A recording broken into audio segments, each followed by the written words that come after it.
நடிகனுக்கும் தலைவனுக்கும் வித்தியாசம் தருதல கூட்டமே. கொஞ்சம் அங்கே பாரு கண்ணா. You should also understand the magnitude of the problem. கேள்விக்கு பதில் தானே சொல்லணும், சொல்ல தெரியாது. தெரியாதா? அவர் பொய்யா பேசுவார், ஒரு பொய் சொல்றார். தீவுல கொண்டு இறக்கி விட்டாங்க என் தம்பிங்க. ஆனா அதை திரும்பி பாருங்க, ஒரு ஆளு சின்னதா ஒரு பரிசல்ல போறாரு, பரிசல் இல்ல, ஆமா ஓடு.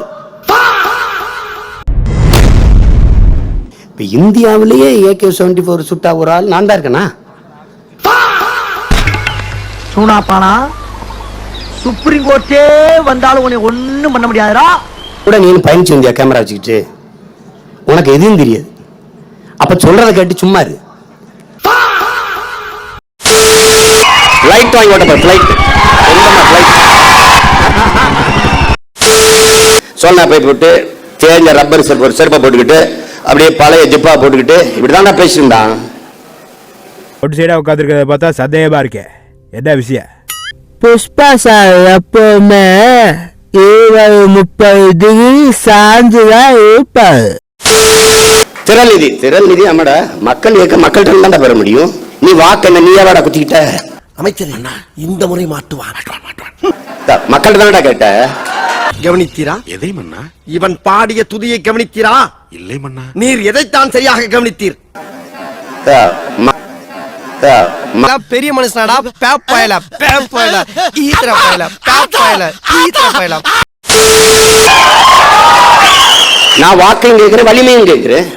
இனமாவும் பணமாவும் என் மக்கள் தான் எங்களோட நிக்கணும்.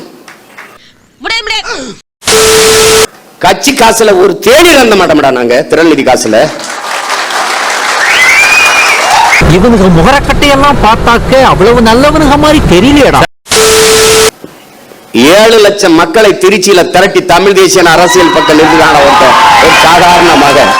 இதெல்லாம் யாரா உன்கிட்ட கேட்டா? யாரா நீ? உலகம் பூரா எத்தனை கோடி மக்கள் எங்களை உயிரா நேசிச்சு பெத்த பிள்ளை போல நேசிக்க எத்தனை பேரன்பு கொண்ட எங்க சொந்தக்காரர்களா? ஓவரா தான் போய்கிட்டு இருக்கோமோ? போவோம், என்ன பண்ணிடுவானுங்க? அது மருமே ஒரு நாள் கார்ல வந்து வண்டியில வந்துட்டு அவர் திடீர்னு, மாமா இவ்வளவு தூரம் பயணத்துல இது எப்படி மாமா? அவரா காசை கட்டி வாங்கிட்டு வந்து எடுத்துட்டு போனாப்ல. நான் நம்புற மாதிரி அங்க இருக்குது. சொந்தமா விண்ணூரி வாங்கி ஓட்டினா என்னடா பண்ணுவீங்க? நம்ம பேசுறது அவனுக்கு எரிச்சலா இருக்காடா, அதே பேசுறான். பயிற்சி கூடத்துல ஒரு உடையை போட்டு பயிற்சி எடுக்கும்போது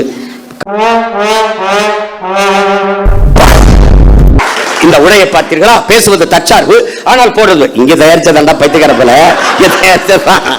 இல்லை இல்லை, நீ என்ன விளக்கம் சொன்னாலும் அதை ஏற்றுக்கொள்ள என் மனம் மறுக்கின்றது.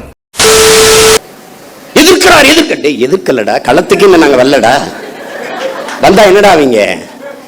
234 தொகுதிகளில் போட்டியிட்ட நாம் தமிழர் கட்சி ஒரு இடத்துல கூட முன்னிலை வரல.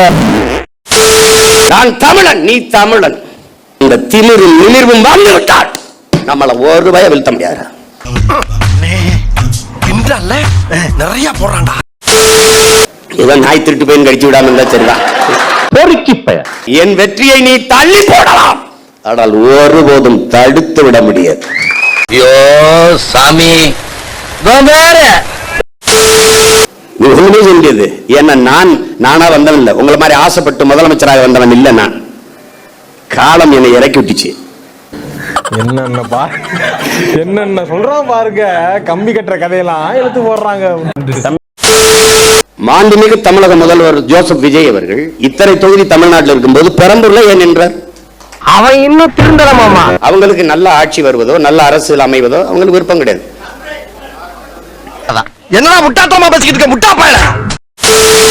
பெரம்பூரில் மதம், திருச்சி கிழக்குல சாதியும் மதம் தெரியுது. நீ மூடு. நீங்க முதலமைச்சராக என்னங்க பண்ணுவீங்க? மதுவை ஒழிச்சுவேன். எப்படி ஒழிப்பீங்க? இப்படி கேப்பீங்கன்னு அந்த வரங்க ஒழிச்சு வச்சிருக்கீங்க.